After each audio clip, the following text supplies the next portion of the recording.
हल्का असेंबली बहादुरपुरे के बीआरएस उम्मीदवार इनायत अली बाकरी ने आज हल्का असेंबली बहादुरपुरे के इलाकों में घर घर पहुंचकर बीआरएस को वोट देने की अपील की और बीआरएस हुकूमत की जानिब से अवाम को पहुंचाए जा रहे फवायद के बारे में तफसीलात पेश किए। साथ ही उन्होंने बीआरएस पार्टी के दोबारा इख्तिदार में आने के बाद पार्टी की जानिब से किए गए वादों से भी अवाम को वाकिफ करवाया। हल्का असेंबली बहादुरपुरे के अवाम ने बीआरएस के बहादुरपुरा हल्के के उम्मीदवार इनायत अली बाकरी का वालेहाना इस्तकबाल किया और बीआरएस पार्टी के कामों की सताइश। इस मौके पर सियासत से बात करते हुए इनायत अली बाकरी ने वज़ीर आला तेलंगाना के चंद्रशेखर राव से इजहार तशक्कुर किया कि उन्होंने दोबारा इस हल्के से इन्हें उम्मीदवार बनाया है। पेश है इस खुसूस में यहाँ के कुछ झलकियां और इनायत अली बाकरी के ख्यालात। Bureau report siyaasat.com।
आप बहादुरपुरा कैंडिडेट अभी आज बने, इससे पहले भी थे।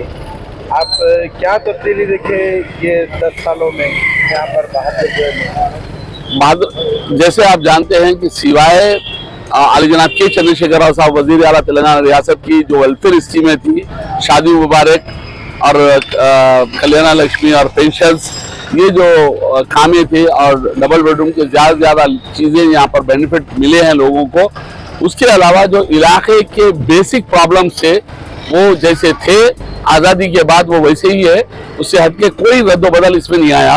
जैसे इलाके के अंदर वो पहाड़ों के ऊपर आज भी लोग जिस तरह आदिवासी जिंदगी गुजार रहे हैं वैसा वो लोग मुसीबत में जिंदगी गुजार रहे हैं। और यहाँ पर मैं समझता हूँ हम यहाँ की परसेंटेज के हिसाब से 40% से ज़्यादा यूथ है जो अनएम्प्लॉयड है, जो पढ़े लिखे हैं, ग्रेजुएट्स है, पोस्ट ग्रेजुएट्स है और डॉक्टर्स इंजीनियर्स की पढ़ाई पढ़ रहे हैं सोल्व है, मगर उनके हाथ को काम नहीं है ना उनके घर को काम है।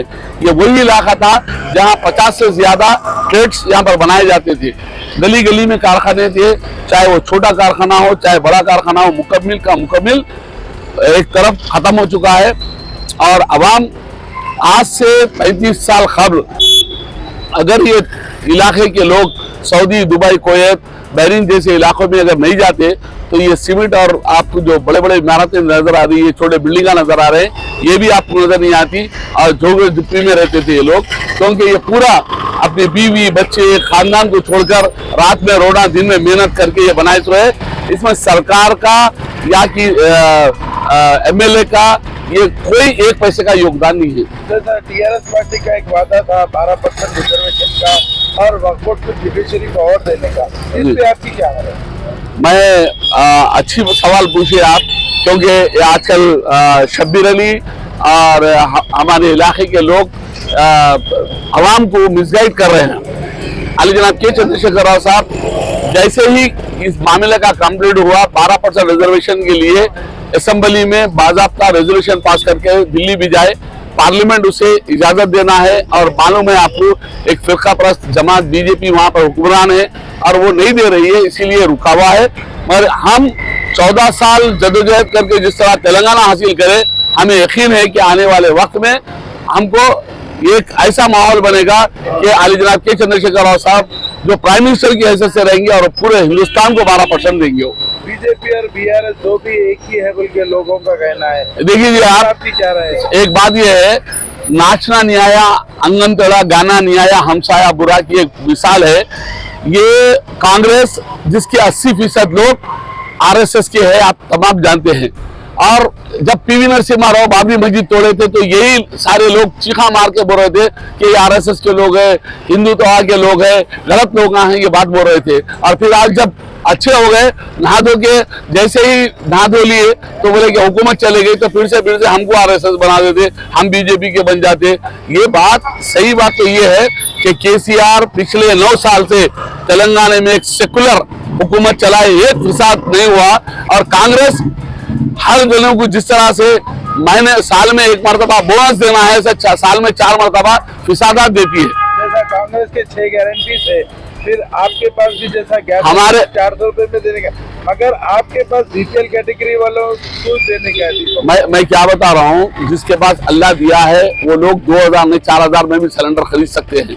असल मसाइल बीपीएल के है। और केसीआर साहब शादी मुबारक जो बीपीएल को दिए, आपको बताइए पैसे वाले को 1 लाख रुपए की कोई अहमियत नहीं है, मगर बीपीएल के बाद से बहुत अहमियत की बात होती है। हर स्कीम हमारे पास हिंदुस्तान में, मैं कहता हूं कि सिर्फ 3 ही किस्म के रिजर्वेशन होना चाहिए।